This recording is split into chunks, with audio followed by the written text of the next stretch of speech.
Eu sou a Ana e este é o Educação Financeira para a Vida, o seu podcast sobre finanças e espiritualidade.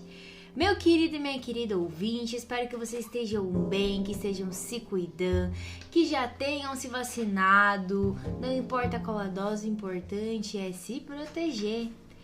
Galera, o tema de hoje, vocês vão até achar engraçado. Vocês vão achar engraçado assim, como assim? Esse é o tema de hoje, mas quem vai contar pra vocês comigo é ele, o membro permanente mais amado do Brasil, Augusto Martins. Olá, Ana Carolina, muito obrigado por esse convite maravilhoso. É sempre uma alegria, uma honra, um prazer estar contigo e com os nossos queridos e queridas ouvintes, no qual eu digo e repito: bom dia, boa tarde, boa noite ou boa madrugada! Se você está no carro, no drive-thru da esperança, tomando aquela vacina maravilhosa que pode causar reações ou não no seu corpo, que bom! Fico feliz, a sociedade inteira agradece. Direção defensiva e direção econômica, então cuidado aí no seu carro. Se você está no seu trabalho ou fazendo aquela faxina em casa, agradecemos imensamente a sua audiência, aqui que é o nosso Educação Financeira para a Vida. Galera, e o tema de hoje é educação financeira, é educação para a vida. Educar para a vida. Como assim, Ana, Augusto, o slogan do FV? Sim, gente, a gente resolveu refletir sobre isso porque nunca é demais reforçar e salientar com vocês algumas coisas que são fundamentais. Exatamente. No episódio anterior falamos um pouco sobre o universo dos investimentos, numa perspectiva ética. Já tivemos várias dicas práticas aqui de reserva de emergência, tivemos podcast do Santos e o Dinheiro, de psicologia econômica. Agora chegou o momento de falar sobre o nosso slogan, Educar para a Vida. A educação financeira ela tem um objetivo específico e é por isso que nós existimos enquanto projeto, enquanto movimento, enquanto pastoral e agora enquanto empresa. Nossa, o Augusto já tá... Gente, spoiler, né? Ele deu spoiler no final do episódio. Obrigada, Augusto. Mas enfim, depois a gente vai falar mais sobre isso, tá, gente? Mas vamos começar efetivamente o episódio de hoje, tá? Educação financeira é educação para a vida. Então hoje nós vamos refletir sobre essas dimensões da vida, o discernimento, o desejo, a necessidade. O que é educar numa perspectiva cristã? Como que a espiritualidade nos permite olhar a educação? O que diz a doutrina social da igreja acerca dessa realidade humana? Inclusive, né, Augusto, esse ano a campanha da fraternidade vai falar sobre educação. Olha só que legal. É um tema maravilhoso e o subtema da campanha é fraternidade e educação e diz assim: fala com sabedoria e ensina com amor. Muito lindo. A gente ainda vai falar mais sobre isso também em outros podcasts. Fica legal, né, gente? Bom, hoje, pra gente entrar no nosso slogan e fazer vocês mergulharem com a gente nessa viagem, vamos falar um pouquinho sobre discernimento. Porque uma educação financeira que gera vida, ela precisa passar necessariamente por um processo de discernimento. E isso é algo que, inclusive, a gente já falou no podcast de Santo Inácio. Se você não escutou, corre lá escutar, tá? Gente, o discernimento, o que significa? É fazer uma escolha, uma apreciação em relação a alguma coisa. Então, ele é um sinônimo de uma reflexão. E essa palavra veio do latim discernere, que significa colocar de parte, dividir ou separar. Então, discernir é conhecer ou ver as coisas de maneira distinta, avaliar e conseguir mensurar, né, a diferença entre uma e outra coisa ou entre diversas coisas. Pois é, isso é uma realidade tão comum, Ana. Pensemos, né, com os nossos ouvintes, quantas coisas nos ocorrem no nosso dia a dia. Milhares de coisas internas dentro da nossa cabeça, nossos pensamentos, o nosso corpo, desejos, vontades, dores, tristeza, alegria. E o mundo externo, a questão do trabalho, da família, são tantas demandas, né? Diga aí vocês, nossos ouvintes. Por isso, o discernimento é uma categoria antropológica, ou seja, do homem e da mulher, é algo fundamental para a gente aprender a tomar decisões. E decisões que nos conduzam para uma vida em plenitude. Essa é a ideia de uma educação financeira para a vida. Não é um discernimento, não é uma decisão superficial, né? Não é algo que você faz instintivamente, mas é algo que te leva a refletir. E por isso o discernimento também passa por um processo de autoconhecimento, né, Augusto? O autoconhecimento é fundamental. Já diz a filosofia grega, Sócrates, conhece-te a ti mesmo.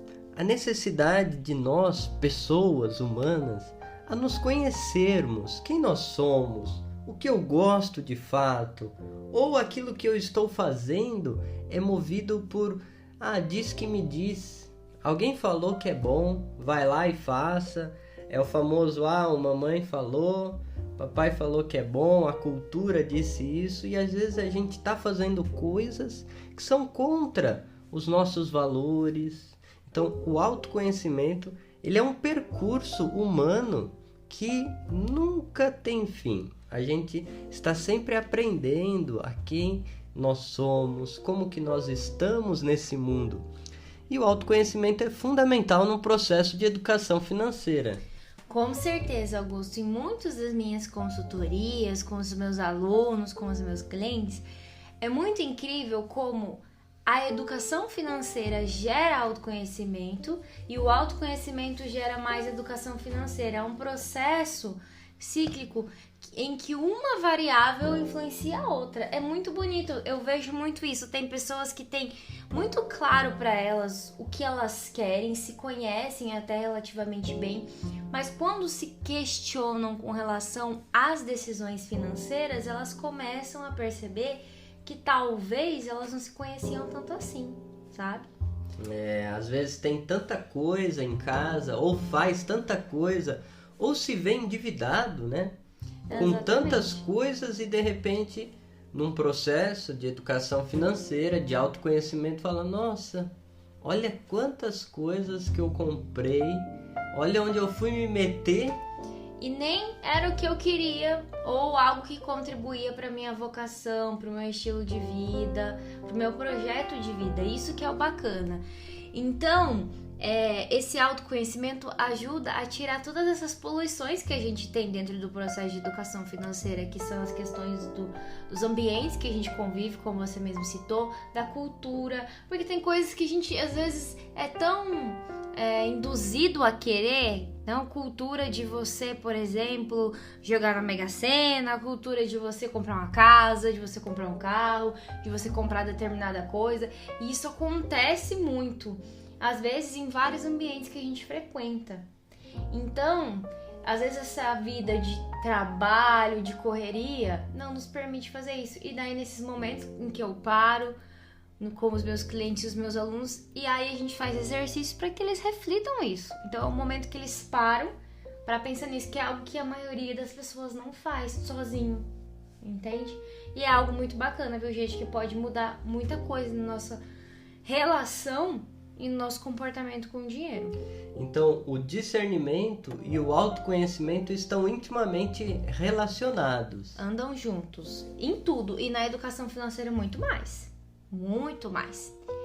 E Augusto, tem uma outra coisa também que nos ajuda, né, a enxergar o processo de educação financeira como um gerador de vida. A partir dessa estrada de discernimento, autoconhecimento, a gente vai começar a se questionar nas escolhas que a gente faz, certo? E aí, às vezes vai chegar um momento em que a gente vai dizer, cara, será que isso que eu estou consumindo é um consumismo, é um consumo consciente? E essa pergunta parte do quê? Isso que eu estou comprando é algo que eu necessito ou é algo que eu desejo? Porque aí a gente tem duas coisas diferentes. E detalhe, adiantando, uma coisa não pode anular a outra. Vamos falar sobre isso. Nossa, meu Deus, que absurdo, não posso desejar nada. Não é assim. Todos temos desejos e necessidades. Exatamente. Isso é fato. Fato. Agora, em qual momento da sua vida você está dando mais margens aos desejos ou às necessidades? E como que isso se equilibra? Então, a educação financeira como um processo de educar para a vida é buscar um equilíbrio. O equilíbrio, às vezes, Ana, quando fala de desejo, necessidade, ele é mal visto. Sim. O equilíbrio é colocado como alguém que é infeliz, que é triste, Isso. que não aproveita festas. Não aproveita a vida. Aquela pessoa que nunca pisou pé na jaca, né? Nunca jacou. E assim, o equilíbrio é meio, tô engessado, tô equilibrado. Ao contrário, educar para a vida é você conseguir desfrutar com intensidade boa cada momento da sua vida. Não é que nunca vai cometer algum ato assim de exagero, mas busca sempre de novo recolocar-se, buscar um ponto de equilíbrio ali na sua vida financeira, nas suas relações humanas. Então é interessante que a busca do equilíbrio, ela não é estática, ela é dinâmica, ela é cada dia de novo.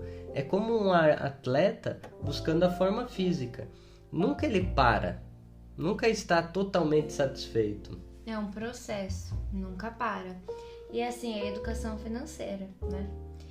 E aí, falando nisso, Augusto e ouvintes, a gente pensa, beleza, Ana, mas como é que eu faço pra saber o que é uma necessidade e o que é desejo? Porque às vezes isso é bem difícil também. Porque, por exemplo, a gente precisa comer pra viver, mas existem categorias de alimentos que a gente pode classificar como desejos, que se a gente consumir como necessidade, né, diariamente vai gerar em nós problemas de saúde, por exemplo. Então, olha aí, lá vai uma dica pra você. Então, quando você tá pensando se alguma coisa é desejo ou necessidade, é o seguinte, gente. Se você pode adiar essa compra e isso não afetar a sua vida, o seu cotidiano, isso é um desejo, tá? Agora, se você deixa de comprar aquilo naquele momento e isso não impactar na sua rotina, no seu cotidiano, aí é um desejo, entende? Então a gente tem que diferenciar as coisas, tá? E aí entra o que a gente falou, o equilíbrio. Por quê? A gente tem as coisas que são necessárias, que são as coisas essenciais dentro do orçamento, inclusive é um trabalho da educação financeira identificar isso. E isso é subjetivo para cada pessoa, tá? A gente tem necessidades que são iguais para todos, tem algumas necessidades que são subjetivas, diferentes de pessoa para pessoa.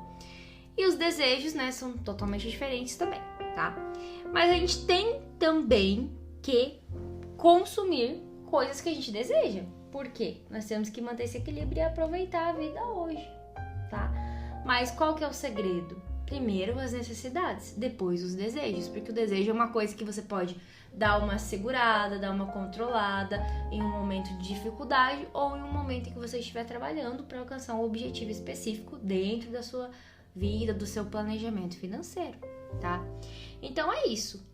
Sem falar que desejo e necessidade, nessa dicotomia, pode ajudar você a se questionar o seu estilo de vida e aí a mudar, né? Hoje a gente fala tanto, e aqui no FV também, de consumo consciente, de um minimalismo, uma vida com menos coisas, mas com mais qualidade, tá? Caso contrário, se a gente consome muitas coisas por desejo, em vez de uma educação financeira para a vida, a gente pode ter uma educação financeira que leva para a morte, que é aquela que leva para o endividamento, que leva para problemas de saúde e tantas outras coisas que aí estão relacionadas e que prejudicam a nossa vida. Aquilo que o Papa Francisco diz sobre o consumismo febril, o hedonismo, aquela busca, né, do prazer pelo ter, É sobre isso que nós estamos falando. É aí que está um distúrbio social, daquela ideia de que você só é à medida que você compra e pertence a uma sociedade. Por isso o Papa Francisco fala muito de uma economia da exclusão, que impulsiona os desejos pelo desejo, o prazer pelo prazer, e esquece as outras dimensões humanas, da gratuidade, da vida, do trabalho. Então, é sobre isso que nós estamos falando. E ainda sobre necessidade, Ana, existem algumas categorias filosóficas que diz assim, necessidade livre, que são a capacidade de escolher, a capacidade humana que nós temos de não puramente seguir nossos instintos. Sim. Lembremos aqui de São Maximiliano Kolbe, que doou a vida por um pai de família, né? A capacidade de se doar ao outro, a decisão, a coragem, é uma coisa que parece contradição, né? Paradoxal, necessidade livre, porque parece que necessidade é algo que não é livre, mas alguns filósofos ou estudiosos da área da psicologia dizem uma necessidade livre, ou seja, o ser humano ele consegue pensar no outro, olhar as relações, se doar, sair de si mesmo. Então é muito interessante como que esse papo de educação financeira, educar para a vida, ele nos questiona que tipo de necessidades nós estamos nos deixando guiar. É uma necessidade que busca apenas os meus interesses, ou eu penso no interesse comum, no bem comum, na coletividade, na minha família, na empresa, no caso todos os colaboradores, num país, todos os cidadãos. Ou é algo que só está te fazendo se tornar uma pessoa mais individualista. Então, são questionamentos importantes, né, Augusto? Muito importantes. E aí, gente, entra também uma outra coisa que está intimamente relacionada. Vocês estão vendo que aqui está tudo seguindo uma sequência de coisas interrelacionadas, né? Que são os ciclos da vida. Uma educação financeira para a vida, ela tem que contemplar todas as nossas etapas de vida, todos os processos que são parte dessas etapas. Então, a gente tem os indivíduos que estão na infância, na adolescência, na juventude, na idade adulta, né, na melhor idade. E como a gente faz para conciliar isso? A gente tem que pensar nessa relação entre o futuro e o presente. São as escolhas intertemporais, as escolhas que envolvem períodos de tempos diferentes. A educação financeira que é voltada para a vida é aquela que vai te dizer o seguinte: olha, você não pode nem só consumir toda a sua renda hoje, não se preocupar com o amanhã, e você também não pode só poupar, você tem que viver bem o hoje. E esse processo de discernimento, de autoconhecimento, de identificação de necessidades e desejos é que vai fazer você conseguir entender qual que é o seu ponto de equilíbrio para bem viver todas essas etapas.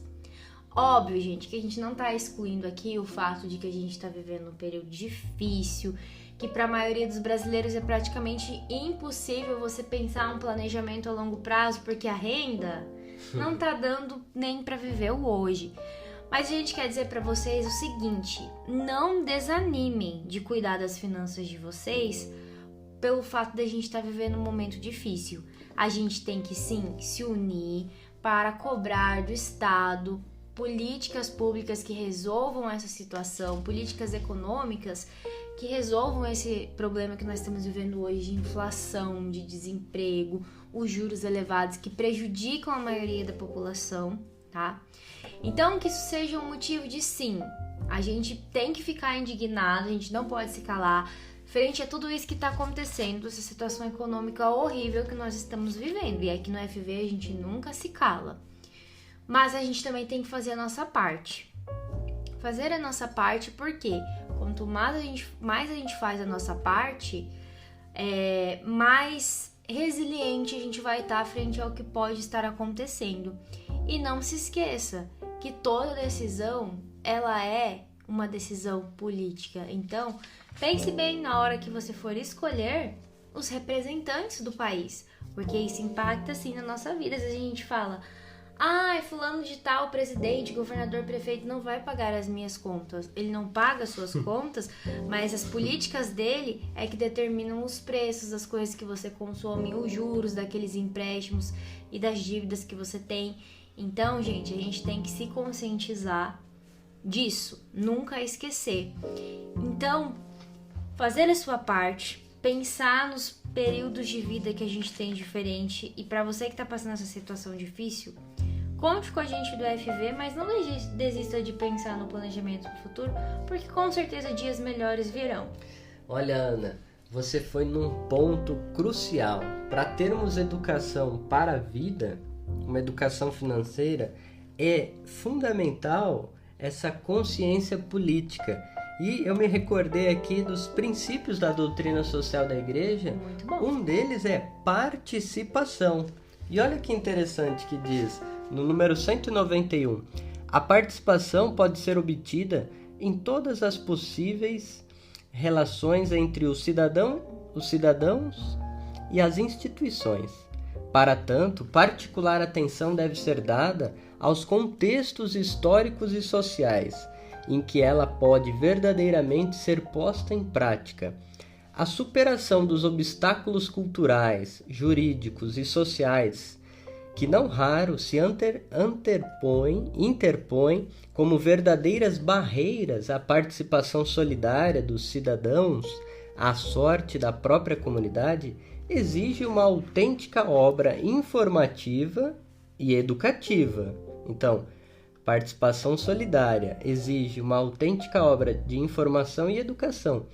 Merecem uma preocupada consideração nesse sentido todas as atitudes que levam o cidadão a formas de participativas insuficientes ou incorretas e a generalizada desafeição por tudo que concerne a esfera da vida social e política.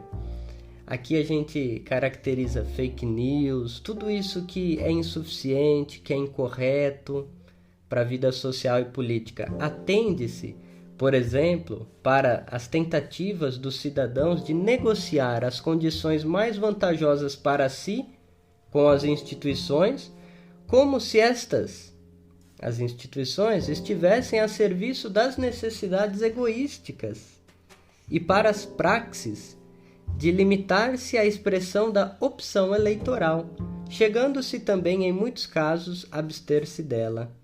Olha só que interessante. Meu Deus. O princípio da doutrina social da igreja, do pensamento social cristão, a participação ao bem comum.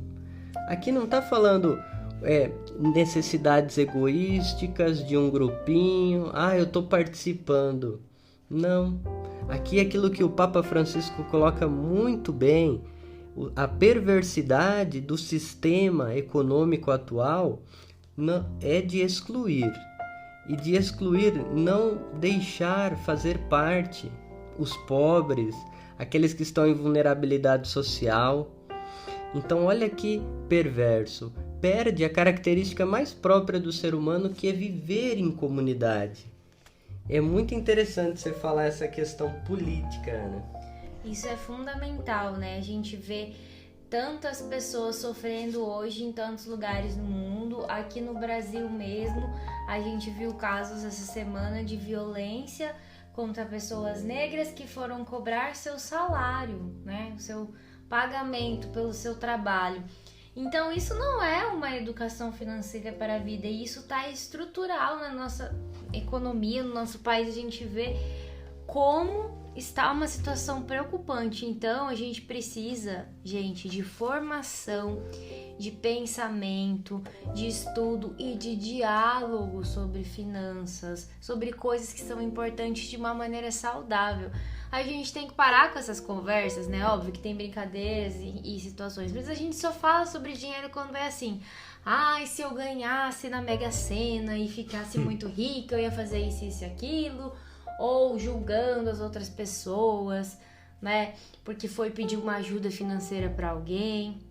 Não, a gente tem que começar a falar coisas positivas, compartilhar informações reais, parar de mandar notícias falsas, parar de estimularem as pessoas a não participarem. Como está escrito aqui na doutrina social, participação é importante, porque quanto mais a gente espalhar uma cultura positiva, eu acredito muito que essa educação que a gente está tratando aqui hoje vai ajudar a diminuir tantos problemas que a gente tem, né, econômicos, sociais, problemas de violência, que é uma educação que a gente vê hoje, uma educação financeira que gera morte, que gera exclusão, que gera destruição da dignidade das pessoas, dos recursos ambientais, uma destruição de vidas em geral, que é o que a gente não quer, né?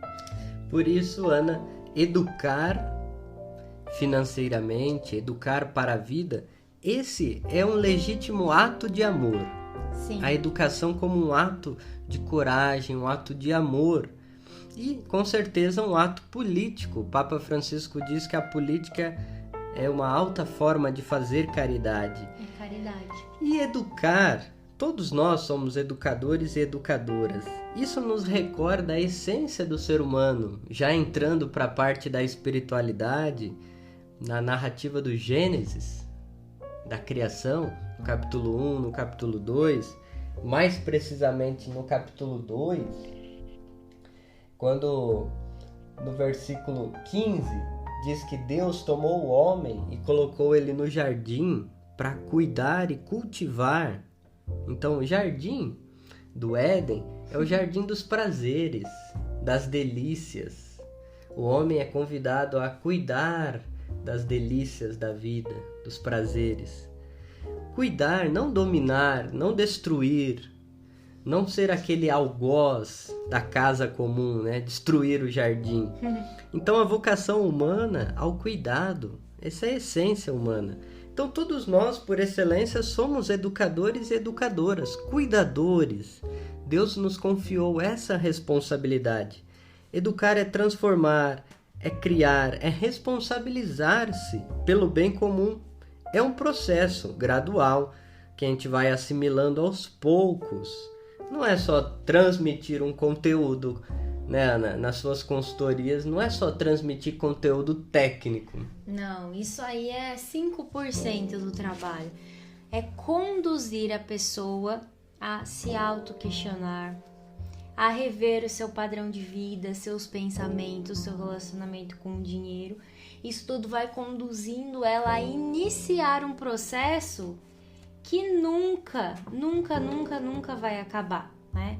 É um processo, como a gente está mesmo falando, não é o ensinar, o educar, não é uma coisa de via única, né, gente?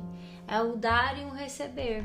É uma relação. É um receber e um dar de volta, porque eu também aprendo coisas incríveis trabalhando, me relacionando com os meus alunos, os meus clientes. É um processo maravilhoso que serve tanto para mim quanto para eles, e a gente vai crescendo juntos, e isso vale para todas as formas de educação, né? Isso, Ana, educar o olhar, o ouvido, as mãos, educar os sentidos, educar a mente, os pensamentos e também educar o bolso. Educar o bolso é importante. É interessante como nós aqui na FV trazemos essa educar para responsabilizar-se pelo mundo possível que nós podemos construir no amanhã. Essa economia diferente que o Papa Francisco nos convidou. Quem sabe a gente se encontra em setembro lá em Assis, esse movimento bonito da economia de Francisco, educar para novas economias.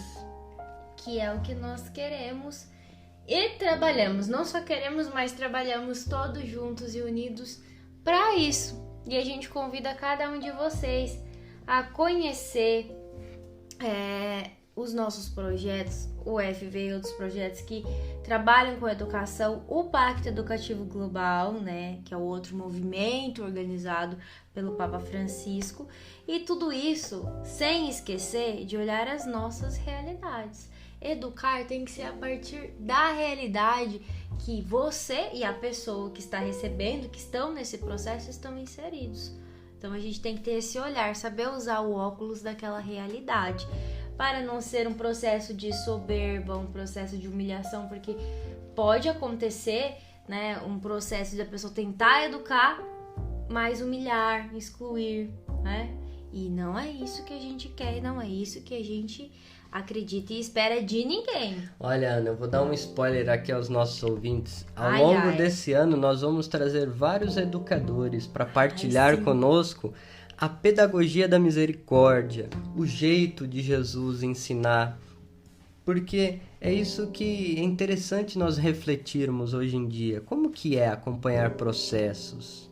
Jesus, ele fazia a sua pedagogia a partir dos excluídos. Isso tem tudo a ver com uma justiça social, né? Esse Deus que faz a sua kenosis. O que é isso? Essa palavrinha grega, essa descida. Ele está no meio de nós, ele é o Emanuel, o Deus conosco. Então ele está no meio de nós. E aí, para finalizar, Ana, eu acho que seria muito interessante nós retomarmos o número 376 da doutrina social da igreja, quando fala da vida econômica. Olha só que bacana.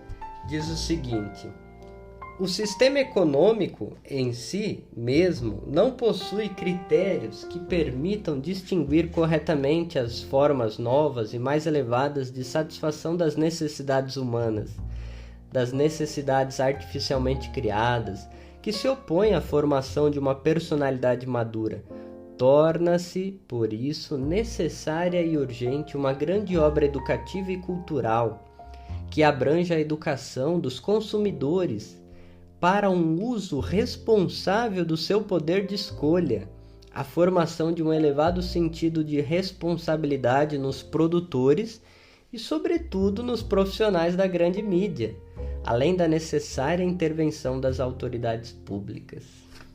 Falou tudo, Augusto. Precisamos educar financeiramente, economicamente, politicamente, socialmente. Então, gente, bora compartilhar experiências, bora compartilhar conhecimento e educação, sempre com fundamentos, é claro.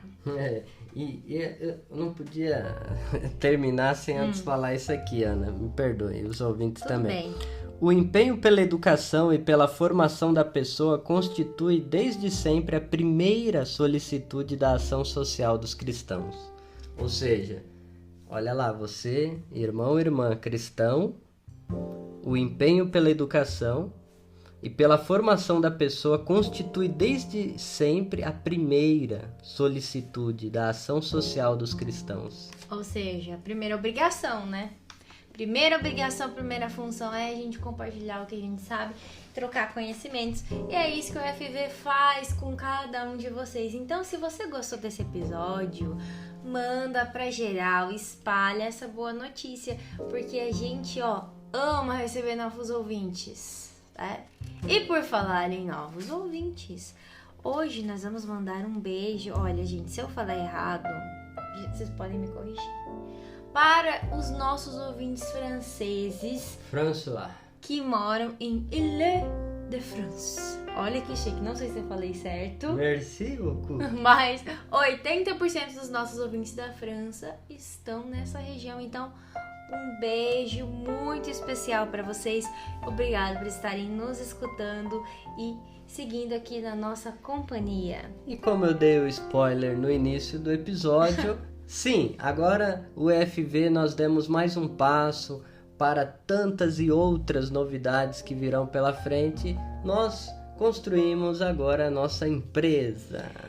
Galera, se preparem que muita coisa vai vir por aí. Não vamos dizer quando nem onde, mas em breve vocês saberão. Não é nenhum prédio físico, espaço, mas é apenas um espaço temporal, vamos assim dizer. Um espaço de acolhida, de transformação e que vocês fazem parte, vocês que recebem o nosso programa de rádio gravado, nossos podcasts, nas diversas rádios que estão tocando o nosso podcast. A gente agradece imensamente o carinho de vocês e tudo que fizermos que vamos fazer, né? É para contribuição, para colaboração da formação humana de cada um de vocês. É isso aí! Lembre-se sempre! Educação financeira é educação para a vida.